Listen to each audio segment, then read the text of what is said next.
kind of grew up with that, or kind of in his professional career started with that sort of UPA design aesthetic.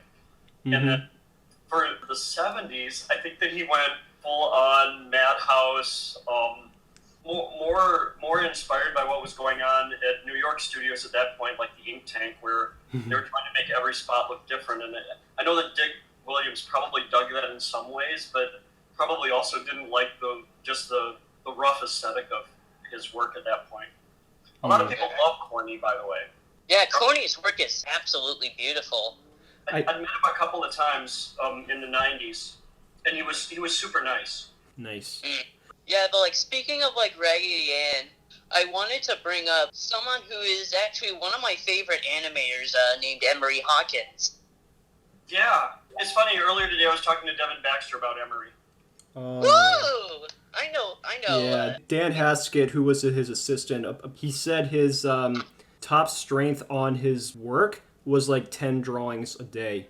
Not that different from the production of Sleeping Beauty, according to Floyd Norman. Well, I feel so bad for Dan Haskett. I met Dan a bunch of years ago, and we showed it. I've got a 35 print on Raggedy Ann. Actually, I have a couple of prints.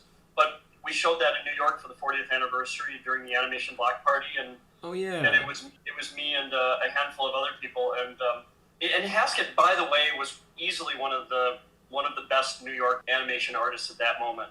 And he was saying that what was really sad about Emery's work is that it was sort of masterpiece kind of stuff, and it really needed a lot more people working on it. The fact that he was kind of thrown on it and left to sort of rot on it was really hard.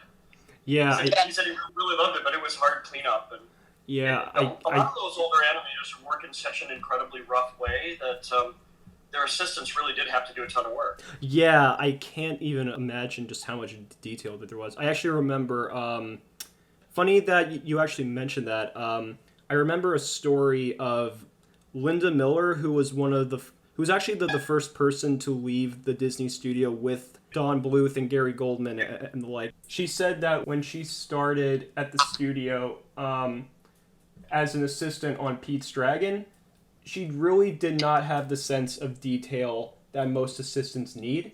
So her biggest output at first was just one drawing a day. You know, I worked on Space Jam doing cleanup for a little while. Oh, really? It was such a ridiculously hard project. Dude, I saw so many people working on it. Yeah, I watched that movie yesterday. It is it's hard to sit through, in my opinion. Yeah, and the hard work. Everybody working on it was thinking the same thing, and that's what's sad is there's some terrific animation in it, but what you end up seeing has as much to do with what was happening behind the scenes in corporate as it did with directing it. A lot of that end sequence is really directed by Bruce Smith. Oh yeah. And, was tortured on that project. I can imagine. But he's great. He's easily one of the best animation artists alive today. Easily. Absolutely.